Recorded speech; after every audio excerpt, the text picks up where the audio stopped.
인체를 지켜야 할 면역 체계가 도리어 인체를 공격하는 자가 면역 질환. 알려진 건 100여 가지가 넘지만 대부분 발병 원인도 모르는 것이 현실인데요.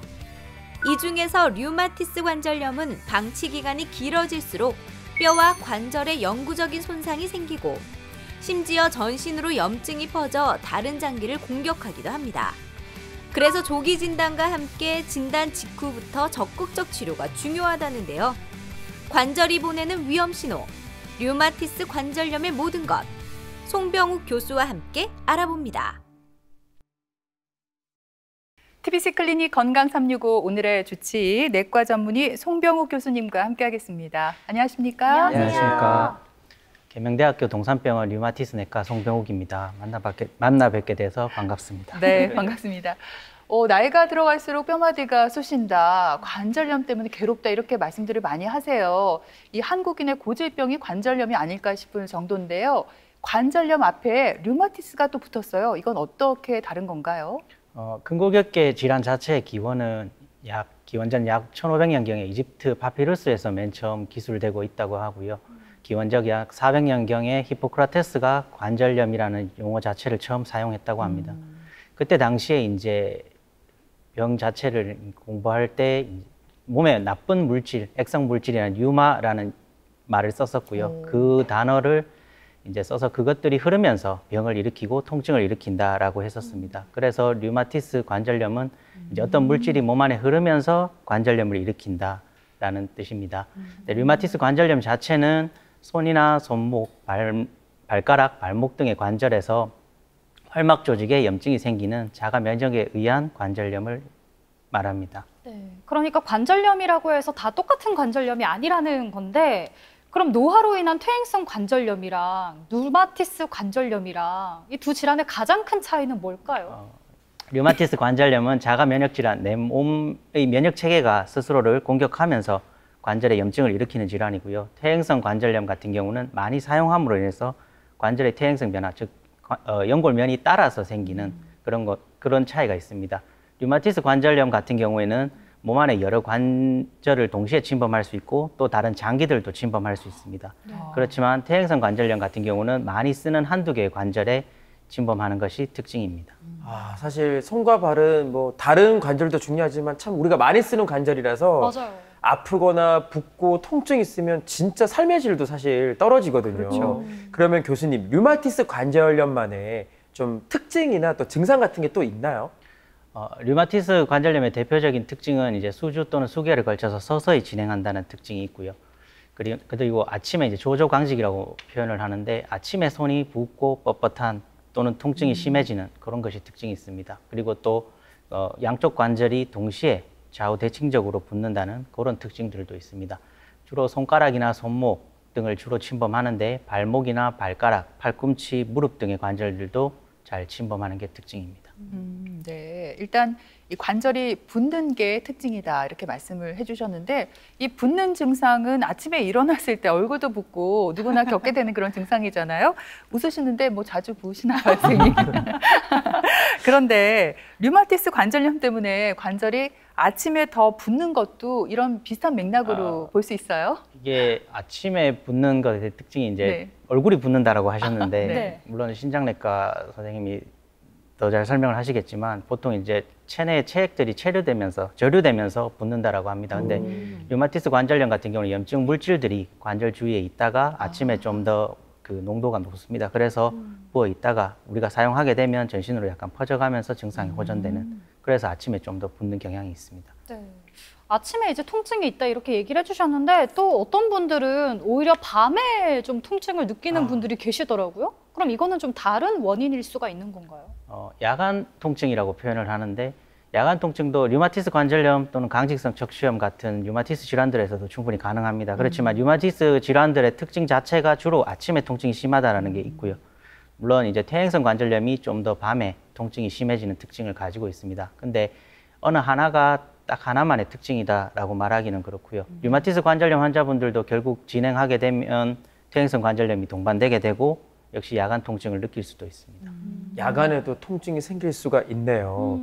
근데 저는 너무 궁금한 게 있어요. 이거 네. 진짜 꼭 여쭤보고 싶었거든요. 네. 보통 류마티스 관절염 하면 손과 발을 떠올리잖아요. 네. 혹시 다른 부위에 생길 수도 있나요? 네, 다른 부위도 다 생길 수는 있습니다. 그러니까 류마티스 관절염이 잘 침범하는 관절들이 있는데 특징적으로 이제 말을 하는 게 손가락 안에서는 첫 번째 마디는 보통 퇴행성, 두 번째 마디는 류마티스 퇴행성 둘 다 가능하고요. 세 번째 마디나 손목은 류마티스 관절염이 좀 더 잘 침범하는 걸로 되어 있습니다.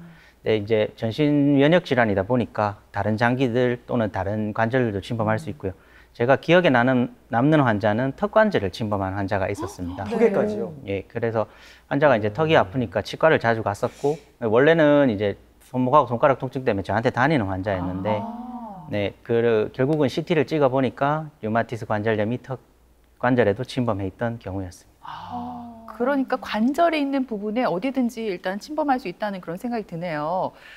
주변에 류마티스 관절염 앓고 계신 분들을 보면은요, 그 남성보다는 여성들, 젊은 분들보다는 나이 드신 분들에게 많이 생기거든요. 그렇다면 이 갱년기라는 것도 어떤 일종의 영향을 줄 수가 있는 요소인가요? 일단은 류마티스 관절염 자체는 40대에서 70대에 잘 생기고요. 여자에서 남자보다는 연구에 따라서 3배 또는 많은 경우에는 7, 8배까지도 더 많이 생길 수 있다고 되어 있습니다. 네, 이제 전 세계적으로 한 1% 정도 인구에서 생길 수 있으며 그 여자분들이 좀 더 젊은 나이에서는 여자들에서 좀 더 흔하지만 나이가 들수록 남녀 큰 차이는 없어지고요. 또 40대 이상이라고 하지만 실제로 20, 30대 환자분들도 있고 또 남자 환자분들도 심심찮게 있는 편입니다. 네. 아니 근데 아까 앞에서 류마티스 관절염이 대표적인 자가 면역 질환이다 이렇게 말씀을 해주셨잖아요.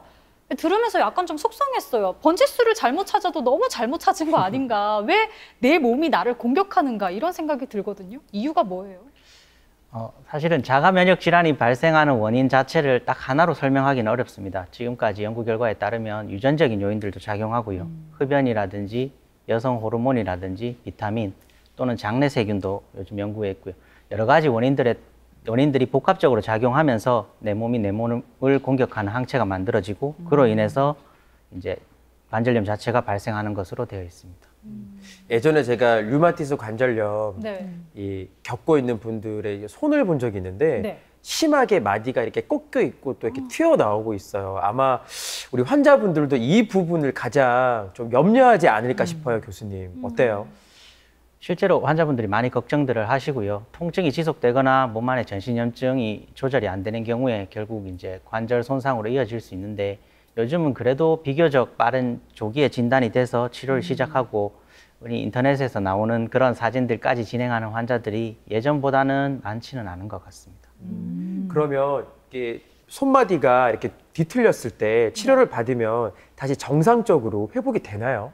한번 손상된 관절 자체가 돌아오지는 않습니다. 그때는 비가역적인 변화라고 표현을 하는데요. 돌아오지는 않고 저희가 이제 치료를 하는 목표 자체도 비가역적인 손상이 일어나지 않게끔 약물 치료를 시작하는 겁니다. 네. 근데 궁금해져요. 류마티스 관절염이 우리 몸에서 도대체 무슨 일을 벌이고 어떻게 작용하길래 가만히 있던 관절이 휘고 튀어나오고 뭐 그런 현상이 나타나는 건가요? 류마티스 관절염 자체는 이제 활막염이라고 맨 처음에 말씀을 드렸었는데요. 활막염 조직 자체가 관절을 손상을 시키게 됩니다.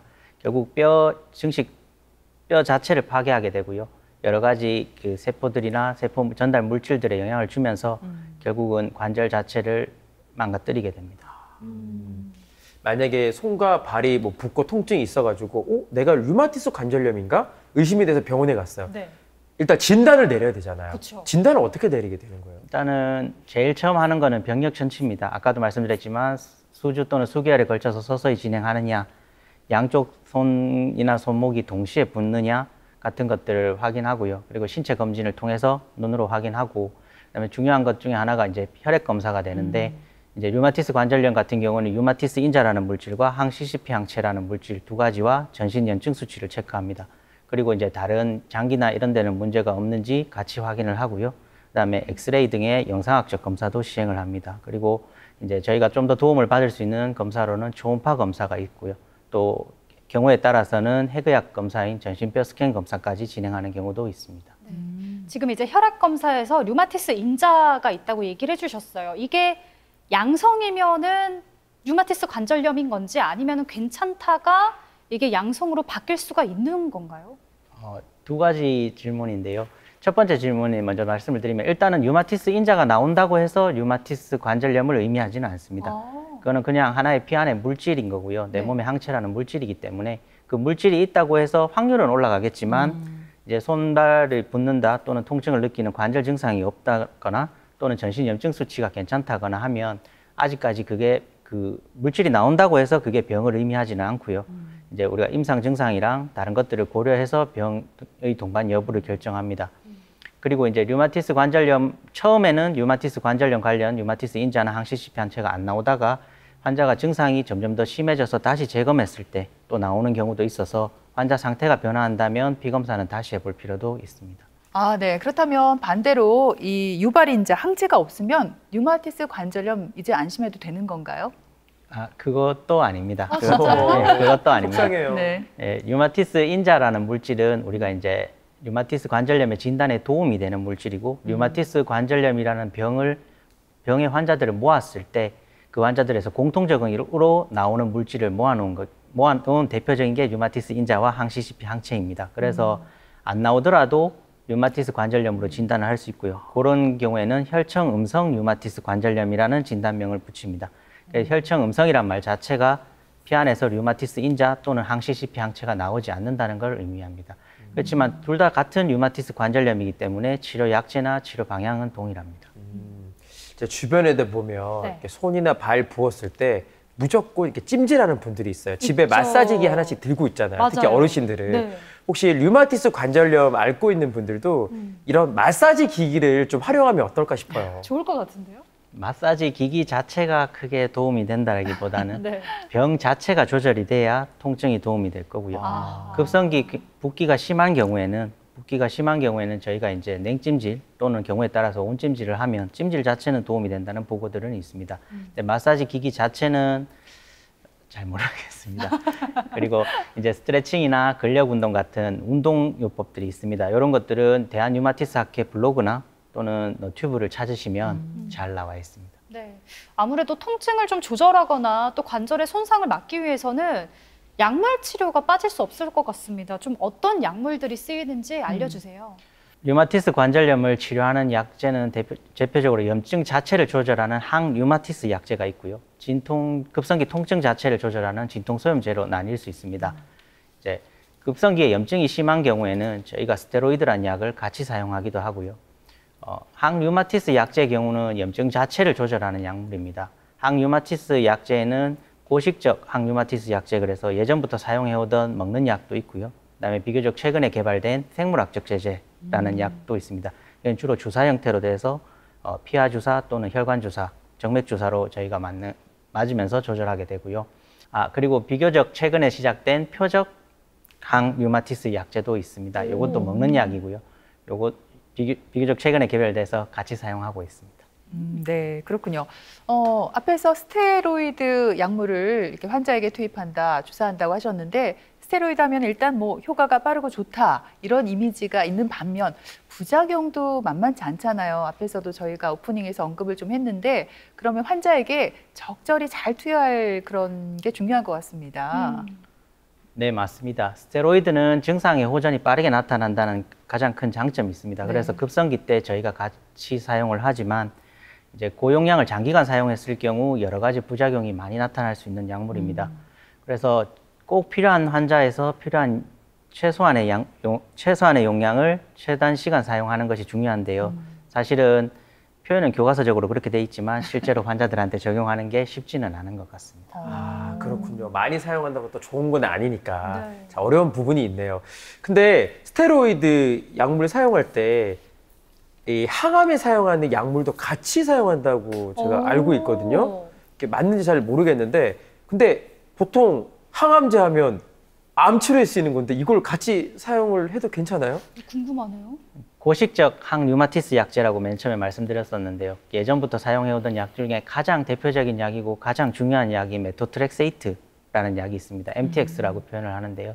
이 약이 분류가 항암제로 되어 있습니다. 그래서 이제 실제로 약을 받아보면 그 약 커버에 항암제라고 빨간색으로 써져 있어서 환자분들도 놀라서 문의를 하는데 저희가 항암제 목적으로 사용할 때와 이제 항류마티스 약제로 사용할 때 용량이랑 용법이 다릅니다. 그리고 실제로 이제 환자분들도 굉장히 놀라서 문의들을 많이 하시는데요. 그래서 저 같은 경우는 미리 드시기 전에 놀라지 마시라고 항암제라고 표시는 돼 있지만 류마티스 관절염 약이 맞다고 설명을 미리 드리는 편입니다. 네.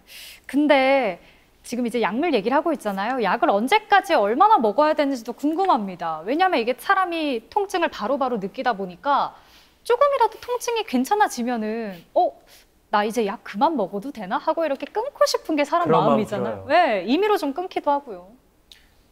실제로 하신 질문 중에 가장 중요한 질문인 것 같습니다. 와. 그 염증이 조절되고 통증이 조절되면 환자들이 이제 대부분 약을 임의로 끊게 되는데요. 임의로 끊게 되는 경우에는 여러 가지 위험할 수 있는 요인들이 있습니다. 물론 증상이 좋아지고 염증 수치가 좋아지고 하면 저희가 약을 서서히 줄여가는 것도 맞습니다. 근데 이제 줄여나갈 때도 환자 증상을 체크하면서 서서히 줄여나가야 되는데 환자가 임의로 딱 끊게 되면 특히 스테로이드 같은 경우는 갑자기 딱 끊게 되면 여러 가지 부작용들이 생기면서 오히려 몸에 더 안 좋아지는 경우도 있고요. 아까 말씀드렸던 MTX 같은 경우는 약효 자체가 올라올 때까지, 그러니까 약효가 발현이 될 때까지 수일에서 수주 또는 수개월까지 걸리는 경우도 있습니다. 그럼 반대로 말하면 약을 오늘 끊었다고 내일부터 당장 아픈 게 아니라 며칠 지나고 몇 주 지나면서 서서히 아프게 됩니다. 그러면 다시 그 약효가 올라와서 내 통증을 조절하고 염증을 조절할 때까지는 또 역시나 처음으로 돌아가는 그런 상황이 되기 때문에 주치의와 상의해서 서서히 줄여나가는 것이 중요할 것 같습니다. 사실 아무리 좋은 약이라 해도 말씀해 주신 것처럼 부작용을 생각 안 할 수가 없잖아요. 맞아요. 이 치료를 받다가 머리카락이 빠진 경우가 있다. 어머나. 저 이것도 어디서 들어본 것 같아요. 혹시 진짜요? 연관관계가 있나요? 네, 환자들이 흔히 하는 질문 중에 하나인데 약을 먹기 시작하니까 머리카락이 많이 빠진다라고 합니다. 그래서 MTX, 대표적인 약물이 메토트렉세이트가 계속 나오는데요. MTX의 가장 흔한 부작용 중에 하나가 네. 탈모가 있습니다. 탈모가 있고요.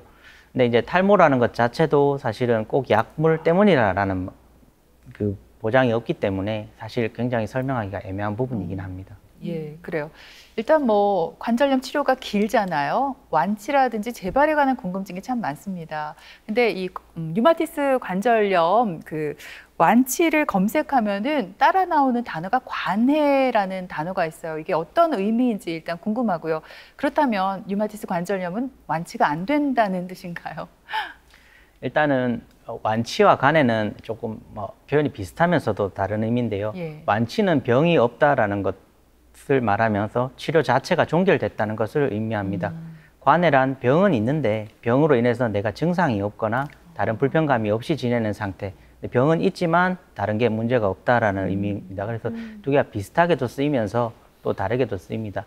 류마티스 관절염은 이제 교과서에는 완치가 가능하다라고 되어 있습니다. 그렇지만 실제 현실적인 저희 치료 목표는 관해가 좀 더 가까운 것 같습니다.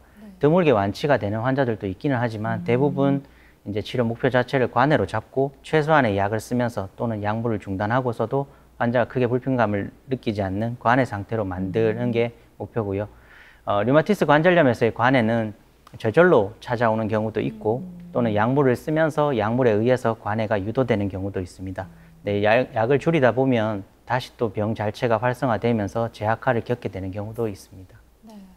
아무래도 이게 진행성 질환이다 보니까 그 가능한 빨리 치료를 시작해야 되는 걸 알고 있거든요. 류마티스 관절염의 골든타임이라고 하면 언제일까요? 일단은 증상이 시작이 되고 시행한 검사상에서 이제 진단이 확실하면 최대한 빨리 약물 치료를 시작하는 게 중요할 것 같습니다. 근데 이제 환자분들 중에서 진단 자체를 스스로 이제 부정하면서 치료 시기를 늦추시는 분들도 있는데요. 보통 2년 정도 약물 치료를 하지 않으면 그때부터 관절 손상이 진행되고 아까도 말씀드렸지만 비가역적인 변화가 온다라고 합니다. 그래서 비가역적인 변화가 오기 전에 치료를 시작하면 비가역적인 변화로 진행하는 것을 막을 수 있어 그게 골든타임이 아닐까 싶습니다.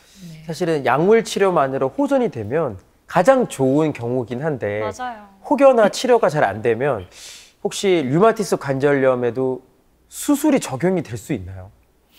류마티스 관절염의 경우에는 약물적 치료, 내과적 치료를 우선으로 하는 병입니다. 그래서 먼저 병이 진행하면서 근데 이제 관절이 비가역적인 변형이 와서 또는 기능적으로 문제가 되거나 통증이 너무 심한 경우에 수술적 치료에 도움을 받을 수는 있는데 기본적으로는 약물을 통해서 병을 조절하는 게 원칙이고요. 반대로 퇴행성 관절염 같은 경우에는 관절 손상이 심한 경우에 관절 치환술 등의 수술적 치료를 하기도 합니다. 그리고 이제 보식적 약물 치료에도 반응이 없는 경우에 최근에 생물학적 제재라고 불리는 약들도 나와 있습니다. 생물학적 제재는 주사 제제들로 나와 있으면서 환자 증상을 빠르게 호전시키고 그 가역적인 손상 자체를 초기에 막아줄 수 있는 그런 약제입니다. 그리고 또 먹는 약제로 표적 치료제들도 나와 있는데요. 이런 약들도 역시나 효과는 좋습니다. 근데 생물학적 제제 그리고 표적 치료제 둘 다 여러 가지 부작용들이 있을 수 있어서 사용에 유의가 필요할 것 같습니다. 근데 생물학적 제재라고 하면 네. 저희가 어떻게 이해를 해야 돼요? 이제 기존의 약물들은 우리가 흔히 합성을 통해서 만드는 약물입니다. 그래서 만드는 약물들을 이제 메토트렉트를 비롯한 여러 가지 약물들을 이제 우리가 공장에서 합성을 해서 만드는 약이고요. 생물학적 제재는 키운다고 생각을 하시면 됩니다. 그래서 배지에서 특정 성분을 키워서 얘들이 몸 안에 들어갔을 때 우리 몸에 여러 사이토카인, 예전에 코로나 때문에 유명해졌던 사이토카인 같은 전달 물질들을 막아줌으로 인해서 그 효과를 나타내는 약들을 생물학적 제재라고 합니다. 막힘없이 설명을 해주시니까 너무 그러니까요. 좋네요. 네, 저도 궁금했었는데 그냥 가만히 있었거든요. 의학에 있어서 제재가 없으시네요. 네. 이제 약물에 아까 뭐 MTX 그리고 스테로이드 뭐 등등 여러 가지 약물을 얘기해 주셨잖아요. 약물을 복용할 때 좀 주의해야 할 점이 있다면 어떤 게 있을까요?